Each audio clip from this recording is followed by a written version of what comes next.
네, 안녕하십니까. 청하스입니다. 오늘은 요청 테마 중 하나인 후삼국 시대를 해볼까 해요. 후삼국 시대 하면 역시 이 세 명의 인물이죠. 궁예, 왕건, 견훤. 셋 다 굉장히 특별한 인물들이라고 할 수 있겠어요. 일단 셋의 탄생부터 살펴보죠. 탄생부터가 예사롭지가 않은데 먼저 견훤의 탄생 보겠습니다. 삼국사기 견훤은 상주 가은현 출신 사람이다. 본래 성은 이씨였는데 나중에 견으로 성씨를 바꾸었다. 이 내용에 따르면 원래 이름은 이훤이라는 얘기죠. 근데 나중에 견훤으로 바꿨다라는 게 되겠어요. 견훤의 아버지는 아자개였다. 아자개는 처음에는 농사를 지으며 생활하다가 후일 집안을 일으켜 장군이 된 인물이다. 처음에 견훤이 태어나 보자기에 쌓여 있을 때 아버지가 들에서 밭을 갈면 어머니는 밥을 나르면서 견훤을 숲속에 두곤 했다. 그랬더니만 놀랍게도 호랑이가 와서 견훤에게 젖을 먹이는 것이었다. 마을 사람들이 이 이야기를 듣고 몹시도 기이하게 여겼다. 견훤은 자라면서 체격과 용모가 웅대하며 빼어났고 그 뜻과 기계가 활달하여 심히 범상치가 않았다. 견훤 같은 경우는 삼국유사에서는 또 보면 정확히 몇 년에 태어났다는 것까지도 나와 있습니다. 삼국유사. 견훤은 상주 가은현 사람으로 함통 8년 정해에 태어났는데 이게 867년이란 얘기예요. 본래의 성은 이었으나 후에 견을 성으로 삼았다. 이제 왕건보다는 10살 형이 되는 거죠. 궁예의 나이는 여러 가지 추정하는 방법들이 있는데 그건 또 상당히 재밌는 얘기라서 뒤에서도 세세히 할 거고요. 우선적으로 견훤을 이야기할 때 그의 아버지 아자개를 빼놓을 수 없습니다. 삼국유사에서는 아자개는 농사를 지어 생활하다가 광계연간 885-887년에 사불성 상주를 점거하고 스스로 장군이라고 칭하였다. 아까 삼국사기에서도 거의 똑같은 내용이 있었기 때문에 견훤의 집안은 기본적으로 아자개가 입지전적으로 일으켜 세운 그런 세력이다 라고 볼 수가 있겠습니다. 아자개가 본격적으로 으쌰하고 떨치고 일어난 게 885, 887년경. 근데 견훤이 867년생이니까 대략 견훤이 18살에서 20살 무렵에 아자개가 강력한 호족으로 우뚝 섰다 이렇게 볼 수가 있겠어요. 근데 삼국유사에는 이 아자개에 대한 굉장히 기묘한 이야기도 하나 더 실려 있습니다. 이제가기에는 이렇게 나와 있다. 신라 진흥대왕의 왕비 사도의 시오는 백숭 부인이다. 셋째 아들은 구륜공이고 블라블라 이렇게 해서 원선을 낳았으니 이가 바로 아자개이다. 이게 뭐 말은 복잡하게 써 있는데요. 한마디로 이게 뭔 얘기냐면은 아자개가 견훤 아버지가 신라 그 유명한 진흥왕의 후손이다 라는 겁니다. 아자개가 진흥왕 후손이면 당연히 견훤도 그 후손이 되는 거겠죠. 근데 이게 진짜냐? 일단 삼국유사는 이제각이라는 책에서 이걸 발췌했다 이렇게 하고 있는데요. 이 이제각이라는 책은 당연히 현재는 전해지는 책이 아니기 때문에 뭐 존재는 했었겠죠. 근데 누가 어떻게 왜 지은 책이냐? 견훤의 후손들이 집안 내력에 대해 기록한 책이 아닐까 이렇게 보는 관점이 있고요. 본인들이 본인 집안 쓴 거면 최대한 좋고 멋있는 혈통이다 이렇게 쓸 테니까 당연히 액면 그대로 받아들일 수 없다. 무슨 진흥왕 후손이겠느냐라는 썰과 아니다. 뭐 진흥왕의 일종의 그 외척 쪽의 후손일 수도 있지 않겠느냐라는 관점이 있습니다.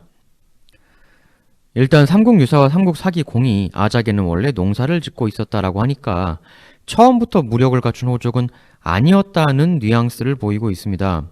게다가 아까 소개드린 일화에서도 보면 아자개는 직접 밭에 나가서 일을 하고 부인도 또 일을 하고 그 사이에 호랑이가 와서 젖을 물렸다 이런 에피소드도 있었잖아요. 당연히 민담이겠지만 다만 이런 민담을 통해서 우리가 간접적으로 유추해 볼 수 있는 건 아자개가 직접 농사일을 해야 했다는 것, 즉 아자개는 비교적 상당히 입지전적으로 출세를 한 사람이 아니겠느냐라는 추정이죠. 아니면 아주 상당한 거부, 분홍이 아니었겠느냐. 그 부를 바탕으로 나중엔 무력을 갖춘 호족으로 성장한 것이다. 또 이렇게 보기도 합니다. 이 아자개를 드라마 등의 고정관념 때문에 그냥 속 없이 우허허허 웃기만 하는 사람이라 인식하시는 경우가 많은데 여하튼 자신의 노력과 능력으로 당대의 호족 대열에 끼게 된 능력을 갖춘 인물이었을 것이다 라고 보는 게 맞지 않을까 싶어요. 즉 아자개는 상당히 대단한 인물이었다. 적어도 한동안은. 네, 삼국유사를 보면요, 또 견훤에 대한 이런 신비한 이야기가 더 실려 있습니다. 삼국유사 고기에는 이렇게 나와 있다. 옛날 어떤 부유한 유지가 광주 북촌에 살고 있었다. 그에게는 딸이 하나 있었는데 그 용모와 자태가 몹시도 단정하였다. 어느 날 딸이 아버지에게 이렇게 말하였다. 부유한 유지 딸, 아버지, 소녀 드릴 말씀이 있습니다. 뭐냐? 실은 매일 밤마다 자줏빛 옷을 입은 남자가 제 방에 와서 자곤을 합니다. 무엇이? 그것이 사실이냐? 그렇다면 이리 하여라. 미리 긴 실을 바늘에 꿰어두고 있다가 그 남자가 오면 그 남자의 옷에 몰래 꽂아두도록 해라. 이에 딸은 그대로 하였다. 날이 밝자 집안 사람들은 그 실을 쭉 따라갔는데 북쪽 담장 아래에서 실과 바늘에 매달려 있는 거대한 지렁이를 발견하게 되었다. 이후 그 부유한 유지의 딸은 아들을 낳게 되었는데 그 아이는 15살이 되자 스스로를 견훤이라 부르기 시작했다. 지금 나온 거는 그 호랑이 그리고 여기선 지렁이죠. 일단 이 지렁이가 원래 꿈 해몽에서도 보면 일반적으로 지렁이는 그 의외로 길몽이라고 합니다. 그러니까 보기에는 좀 안 좋지만 이 지렁이가 땅을 휘젓고 다니면 땅에 상당히 긍정적 영향을 끼치죠. 비옥해지는데 도움이 되고 아자개가 농업에 종사했다는 것 그리고 견훤은 그 아자개의 아들 그리고 땅을 기름지게 만들어주는 지렁이 그 나중에 왕건의 집안에 대해서는 그 집안이 어떻게 세력과 부를 쌓았느냐 그 이야기도 할 텐데 사실 세력이라는 건 결국 경제적 부가 밑바탕에 깔려 있어야 생길 수 있는 거잖아요. 아자개, 견훤은 상당히 농업 쪽에 기반을 둔 세력이 아니었겠느냐 이렇게 추정을 해볼 수도 있겠죠. 아자개와 견훤이 사실은 부자지간이 아니다. 아버지 아들 사이가 아니다라는 견해도 있는데요. 이건 또 나중에 설명드릴 시간이 있을 거예요. 일단 여기까지 살펴보고 다음은 궁예의 탄생에 대해 살펴보죠. 이 역시도 정말 괴이한 탄생입니다. 삼국사기. 궁예는 신라 사람이며 성은 김씨다. 이렇게만 놓고 보면 이름이 김궁예라는 건가? 근데 이름에 대해서는 좀 나중에 또 더 이야기를 해보겠습니다. 궁예의 아버지는 신라 47대 허난왕 의정이고 어머니는 허난왕의 후궁이었다. 이 이야기는 궁예가 신라의 왕자님이었다는 이야기입니다. 일단 우리 역사의 정사사서인 삼국사기에서는 궁예를 그러한 이야기가 있다. 신라의 왕자님이었다는 얘기가 있다가 아니라 공식적으로 신라의 왕자님 출신이었다고 공인을 일단은 해주고 있습니다.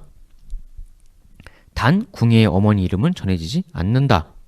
그런데 47대 허난왕의 아들이라는 이야기도 있지만 48대 경문왕의 아들이라는 이야기도 있다. 이 허난왕이냐 경문왕이냐 둘 중에 하나라는 게 삼국사기 이야기인데 이것도 사실 할 이야기가 많은 얘기예요. 이건 나중에 아주 세세히 살펴볼 겁니다. 재밌는 부분이 굉장히 많은 얘기예요. 파고들면. 근데 일단은 진행을 좀 해보죠. 삼국사기는 궁예의 생일을 정확하게 지칭하고 있습니다. 궁예는 5월 5일 외가에서 태어났다라고 되어 있어요. 그가 태어날 때 지붕 위에 흰 빛이 긴 무지개처럼 위로 하늘에 맞닿아 있었다. 기이하죠. 이 모습을 본 일관이 이렇게 말했다 합니다.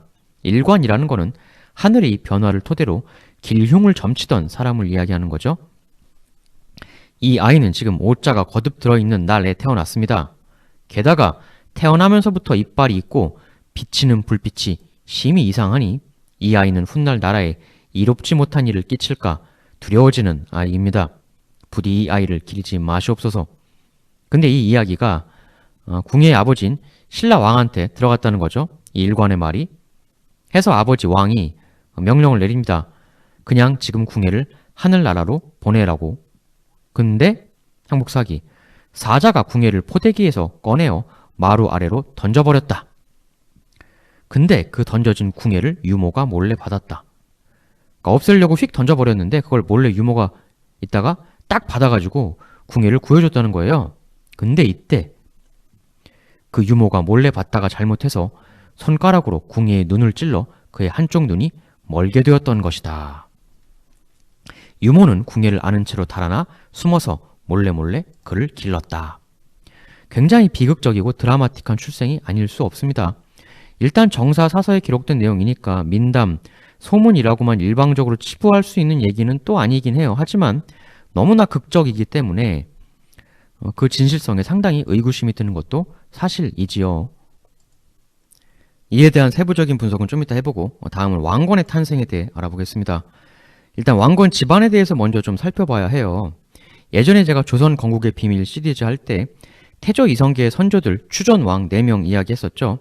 육룡이 뭡니까? 원래는 목익, 도환, 태태, 목조, 익조, 도조, 환조, 태조, 태종 이거였죠. 보시다시피 여기 이후부터가 조선의 시작이고 그 이전 이제 추전 4왕이죠. 이렇게 보통은 건국 이전 추전왕은 4명이 되는 경우가 많은데요. 반면에 고려는 이래요. 국조, 의조, 세조, 그 다음에 이제 태조 왕건. 이렇게 그 건국자 왕건 이전에는 3명을 추전하고 있습니다.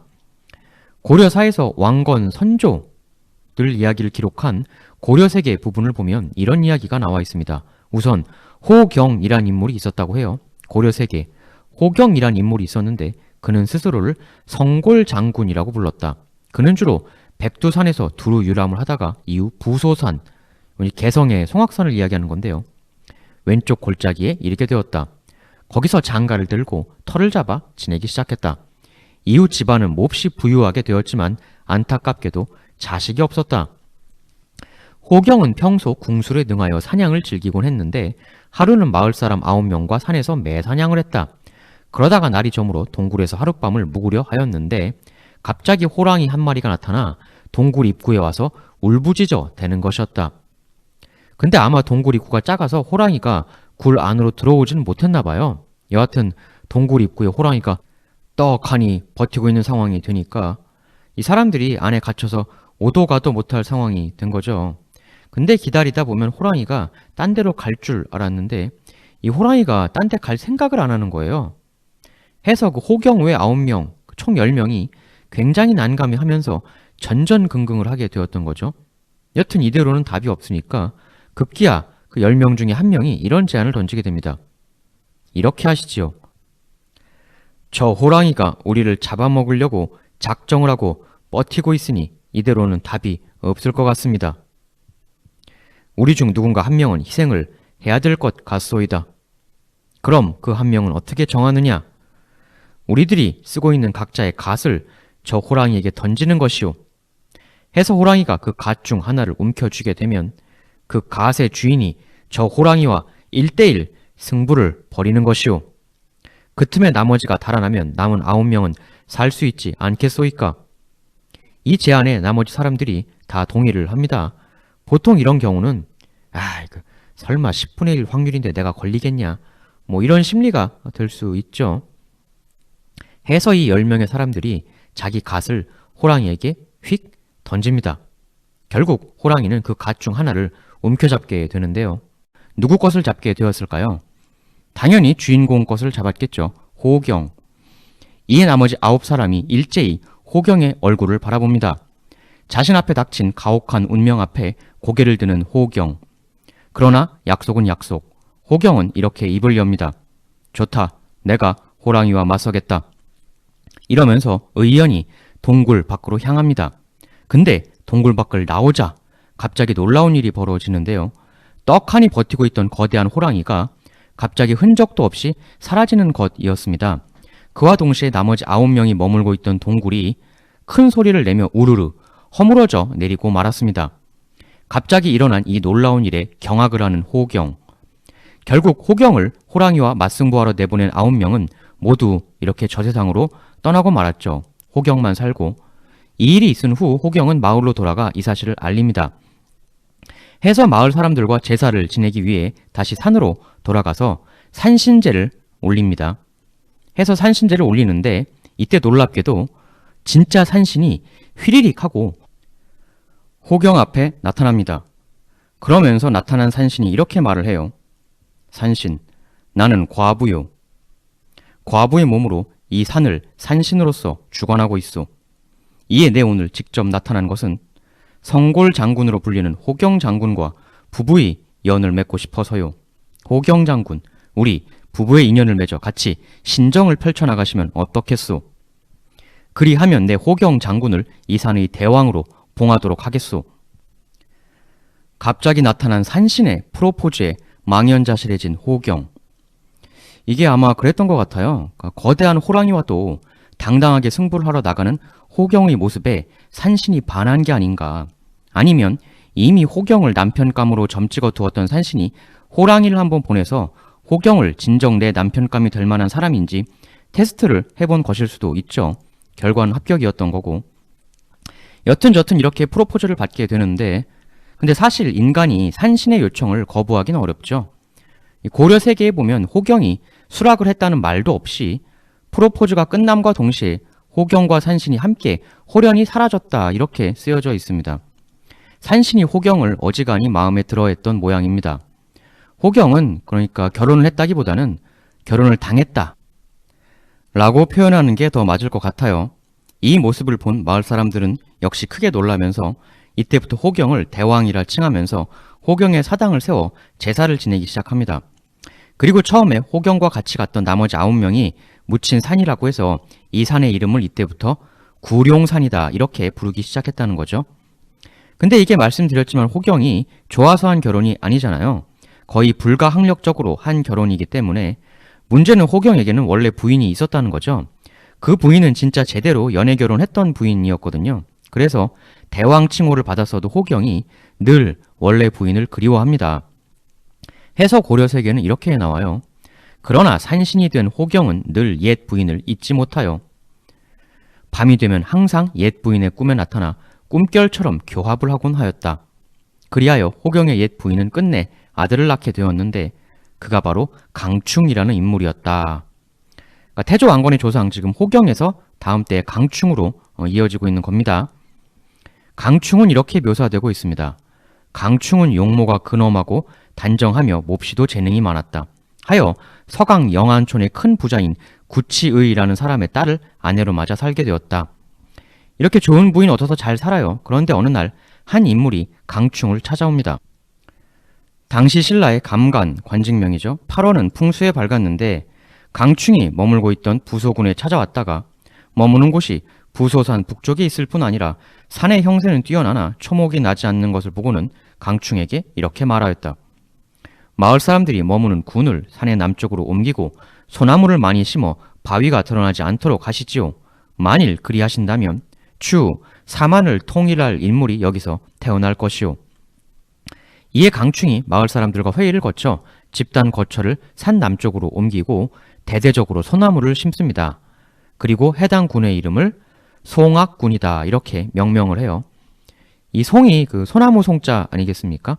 바로 왕건 집안의 터전, 그 기반, 송악, 이렇게 해서 탄생하게 되었다라는 거예요. 이렇게 송악의 터를 잡게 된 강충은 재산을 엄청나게 많이 모았다라고 기록되어 있습니다. 그리고 아들을 2명 보게 돼요. 두 아들 중 막내가 이름이 손호술이었는데 추후 보육이라는 이름으로 바꿉니다. 보육은 성품이 지혜롭고 자비로 나중에 출가를 하게 되었다, 이러는데요. 해서 한동안 산에서 돌을 닦다가 다시 내려와서 마을에서 살게 되는데 어느 날 이런 꿈을 꾸었다고 해요. 송악산에 올라가 소변을 보니 온 사만 전체가 그 소변으로 가득 차더니 그 소변이 결국은 은빛 바다로 변하는 꿈이었다, 이렇게 나옵니다. 이 꿈을 꾼 다음 날 보육은 형이었던 이재건에게 가서 꿈 이야기를 합니다. 그랬더니 형 이재건 말하길, 이는 필시 보통 꿈이 아니다. 아우야, 너는 후일 반드시 엄청나고 걸출한 인물을 낳게 될 것이다. 이렇게 말하면서 고려세계에서는 그 형 이재건이 자신의 딸 덕주를 보육과 결혼을 시켰다라고 나와 있습니다. 이렇게 이재건의 딸과 결혼하게 된 보육은 암자를 짓고 거사를 칭하면서 살게 돼요. 그렇게 살고 있는데 어느 날 기이한 풍모에 한 술사가 찾아옵니다. 술사는 보육에게 이렇게 말합니다. 이곳 범상치가 않군. 이곳에 계속 살게 되면 후일 반드시 당나라의 천자가 와서 당신 보육의 사위가 되게 될 것이오. 이 말을 하고 술사는 다시 바람처럼 사라졌는데요. 나중에 보육과 덕주는 두 명의 딸을 낳게 됩니다. 두 딸 중 그 막내딸 이름이 진의였어요. 고려 세계에는 진의가 몹시도 미모가 아름다웠고 지혜가 출중했다라고 나와 있습니다. 이제 이 진의가 15살이 되게 되는데 진의의 언니가 또 꿈을 꾸게 됩니다. 이 언니가 꿈에서 오관산이라는 산 정상에 올라가게 되는데 또 거기서 소변을 보게 됩니다. 그런데 이 소변 역시도 온 천하를 가득 채웠다는 것이죠. 다음날 언니는 동생 진의에게 이 꿈을 이야기해 줍니다. 근데 그걸 듣고 진의가 이렇게 말을 해요. 언니, 그 꿈을 제게 파세요. 이 비단 치마를 드리겠어요. 해서 언니가 그 꿈을 동생에게 팝니다. 이 팔게 되는 과정은 이렇게 묘사가 돼요. 진의가 언니에게 꿈 이야기를 다시 한번 반복하게 하였다. 그러자 진의는 그 꿈을 손으로 움켜잡는 신용을 3번 하더니 무언가의 기운이 몸 안에 들어오는 것을 느꼈다. 이에 진의는 몹시 기쁘고 뿌듯해하였다. 이후 고려세계에 보면 이렇게 이야기가 진행이 됩니다. 고려세계, 당나라의 숙종이 황제에 오르기 이전 그는 온 천하를 유람하고 싶어 했다. 하여 어느 날엔 바다를 건너 폐강에 다다랐다. 일반적으로 여기서의 그 폐강은 예성강이라고 보는 관점이 제일 많긴 한데요. 여기서는 일단 넘어가죠. 폐강의 서쪽 포구에 다다르자 마침 썰물 때가 되니 강 기슭이 진창이 되었는데 같이 따라온 신하들이 배 안에서 돈을 꺼내어 진흙 위에 깔고 언덕으로 올라갔다. 하여 이때부터 이 포구 이름을 돈전자를 써서 전포라고 불렀다. 돈이 얼마나 많았으면 이렇게 했을까? 몹시 부럽습니다. 하여 후일의 당 숙종이 이렇게 송악군까지 오게 되었다는 건데요. 와서 한 산에 올라가 남쪽을 쭉 바라보더니 그는 이렇게 말을 하는 것이었습니다. 이 땅은 반드시 후일 도비 될 자리이다. 그리고는 산에서 내려와 당분간 기거할 곳을 찾게 되는데 찾다가 기거하게 된 곳이 바로 이 보육의 집이었던 것이다 라는 거죠. 와서 당 숙종은 보육의 두 딸을 보게 되었는데 보는 순간 얼굴에 미소가 크게 번지며 몹시도 기뻐하였다 이렇게 나와요. 그러면서 이 보육에게 이렇게 말을 합니다. 실은 제 옷이 실수로 그만 여기저기 찢어지고 터졌지 뭐요. 혹시 이 터진 옷을 좀 수선해 주실 수 있으시겠소? 이 말을 듣고 보육은 오래전 술사가 찾아와서 했던 말이 다시 떠오르게 됩니다. 술사가 와서 당신이 여기서 산다면 당 황제를 사위로 맡게 될 것이오 라고 했었죠. 바로 이거다 라고 느낀 보육은 우선 첫째 딸에게 이렇게 말을 합니다. 얘야, 네가 저 귀인분의 방으로 가서 옷을 수선해 드리도록 하여라. 해서 첫째 딸이 그 옷을 수선해 주러 당숙종이 머물던 그 방으로 갑니다. 근데 희한하게도 그 방의 문지방을 넘자마자 갑자기 철철 코피를 쏟아냅니다. 당숙종이라 칭해지는 이 인물도 기겁을 하죠. 옷 수선이 문제가 아니다 해가지고 첫째는 일단 방 밖으로 다시 나가서 치료를 받아요. 하여 어쩔 수 없이 둘째 딸인 진의가 당숙종이 머물던 그 방으로 찾아갑니다. 이렇게 해서 당숙종과 진의가 그 운명적 만남을 드디어 가지게 되죠. 이 이후의 이야기는 다음 편에서 계속 이어나가도록 하겠습니다. 근데 과연 이 인물이 진짜 당숙종이 맞을까요? 등등 여러 가지 이야기가 있는데 다음 편에서 계속 이어나가도록 하겠습니다.